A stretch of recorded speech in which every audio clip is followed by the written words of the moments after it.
친정 어머니께 읽어드리는 성경 루카복음서 1장입니다. 머리말, 우리 가운데에서 이루어진 일들에 관한 이야기를 엮는 작업에 많은 이가 손을 대었습니다. 처음부터 목격자로서 말씀의 종이 된 이들이 우리에게 전해준 것을 그대로 엮은 것입니다. 존귀하신 테오필러스님, 이 모든 일을 처음부터 자세히 살펴본 저도 귀하께 순서대로 적어드리는 것이 좋겠다고 생각하였습니다. 이는 귀하께서 배우신 것들이 진실임을 알게 해 드리려는 것입니다.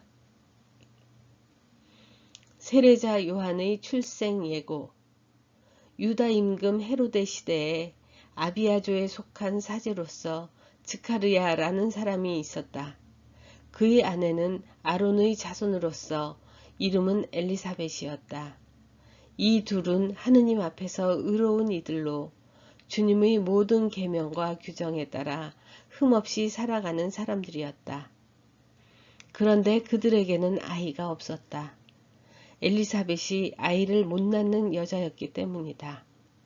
게다가 둘 다 나이가 많았다. 즈카르야가 자기조 차례가 되어 하느님 앞에서 사제 직무를 수행할 때의 일이다. 사제직의 관례에 따라 제비를 뽑았는데 그가 주님의 성소에 들어가 분향하기로 결정되었다. 그가 분향하는 동안에 밖에서는 온 백성의 무리가 기도하고 있었다. 그때 주님의 천사가 즈카르야에게 나타나 분향제단 오른쪽에 섰다. 즈카르야는 그 모습을 보고 놀라 두려움에 사로잡혔다. 천사가 그에게 말하였다. 두려워하지 마라, 즈카르야야.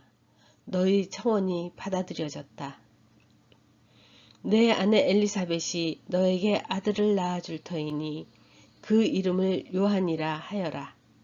너도 기뻐하고 즐거워할 터이지만 많은 이가 그의 출생을 기뻐할 것이다.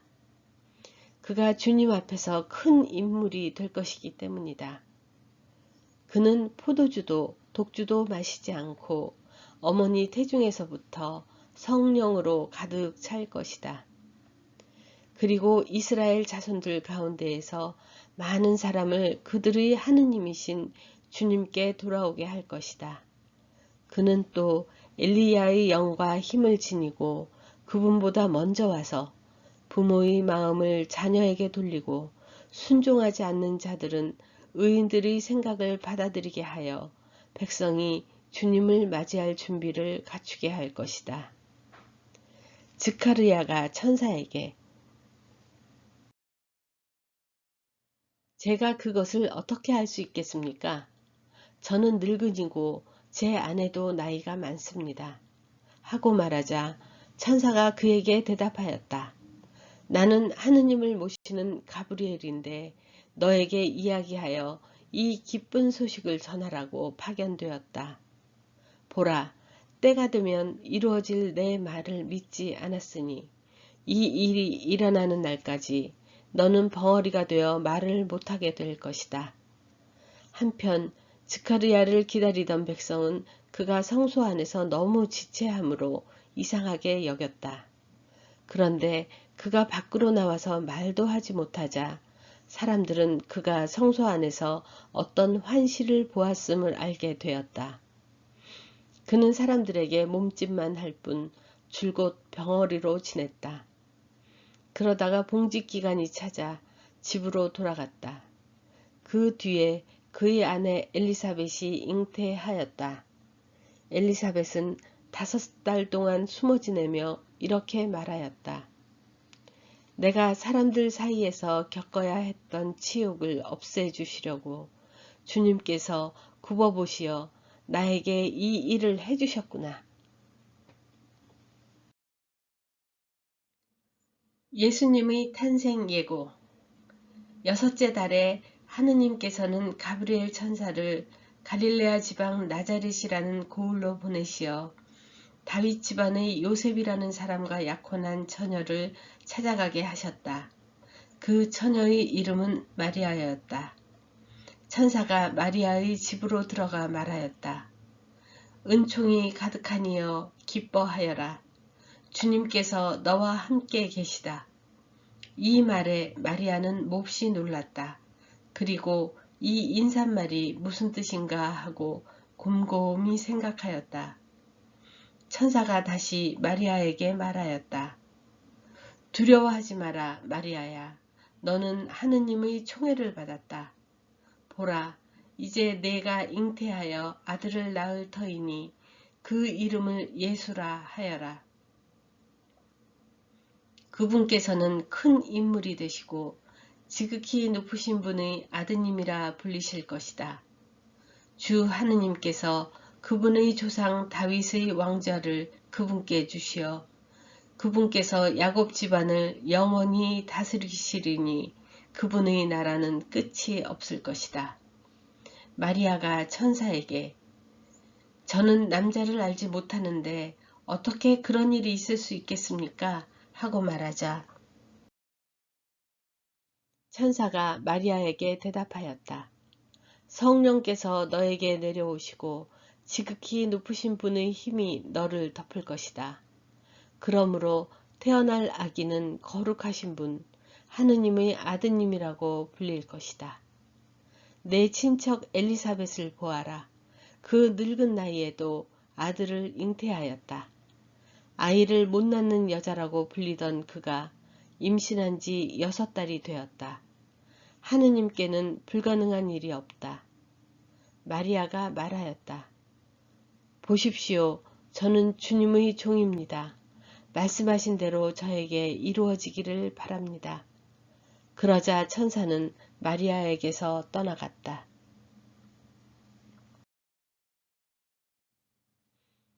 마리아가 엘리사벳을 방문하다. 그 무렵에 마리아는 길을 떠나 서둘러 유다 산악 지방에 있는 한 고을로 갔다. 그리고 지카르야의 집에 들어가 엘리사벳에게 인사하였다. 엘리사벳이 마리아의 인사말을 들을 때 그의 태 안에서 아기가 뛰놀았다. 엘리사벳은 성령으로 가득 차 큰 소리로 외쳤다. 당신은 여인들 가운데에서 가장 복되시며 당신 태중의 아기도 복되십니다. 내 주님의 어머니께서 저에게 오시다니 어찌 된 일입니까? 보십시오. 당신의 인사말 소리가 제 귀에 들리자 저희 태 안에서 아기가 즐거워 뛰놀았습니다. 행복하십니다. 주님께서 하신 말씀이 이루어지리라고 믿으신 분. 마리아의 노래. 그러자 마리아가 말하였다. 내 영혼이 주님을 찬송하고 내 마음이 나의 구원자 하느님 안에서 기뻐 뛰니 그분께서 당신 종의 비천함을 굽어보셨기 때문입니다. 이제부터 과연 모든 세대가 나를 행복하다 하리니 전능하신 분께서 나에게 큰 일을 하셨기 때문입니다. 그분의 이름은 거룩하고 그분의 자비는 대대로 당신을 경외하는 이들에게 미칩니다. 그분께서는 당신 팔로 권능을 떨치시어 마음속 생각이 교만한 자들을 흩으셨습니다.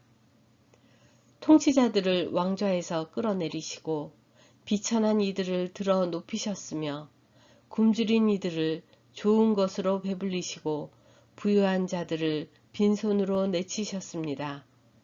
당신의 자비를 기억하시어 당신 종 이스라엘을 거두어 주셨으니 우리 조상들에게 말씀하신 대로 그 자비가 아브라함과 그 후손에게 영원히 미칠 것입니다.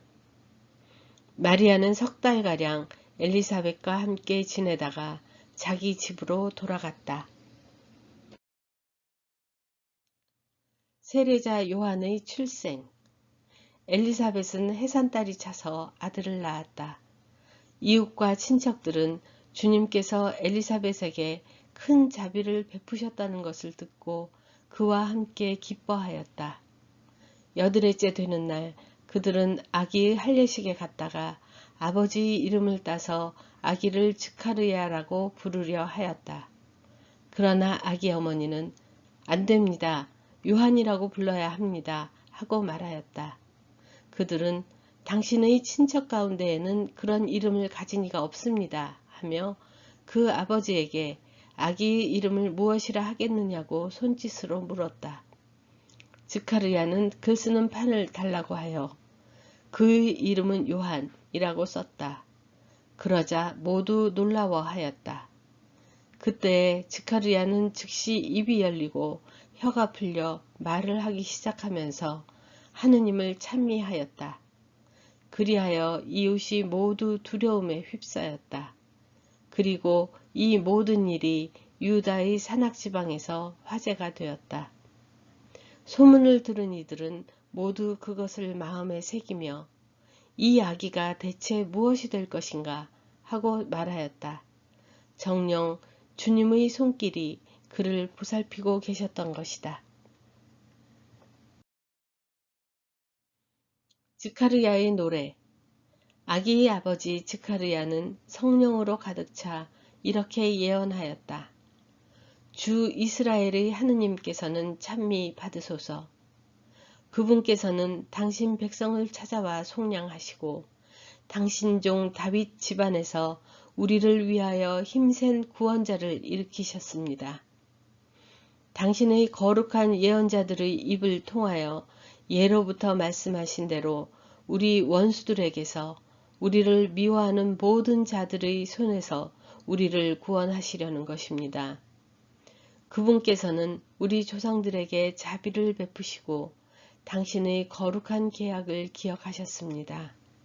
이 계약은 우리 조상 아브라함에게 하신 맹세로 원수들 손에서 구원된 우리가 두려움 없이 한평생 당신 앞에서 거룩하고 의롭게 당신을 섬기도록 해 주시려는 것입니다.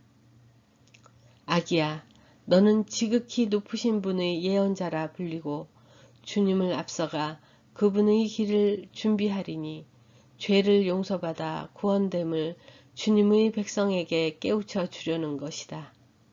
우리 하느님의 크신 자비로 높은 곳에서 별이 우리를 찾아오시어 어둠과 죽음의 그늘에 앉아있는 이들을 비추시고 우리 발을 평화의 길로 이끌어 주실 것이다. 요한의 어린 시절과 젊은 시절. 아기는 자라면서 정신도 굳세어졌다. 그리고 그는 이스라엘 백성 앞에 나타날 때까지 광야에서 살았다.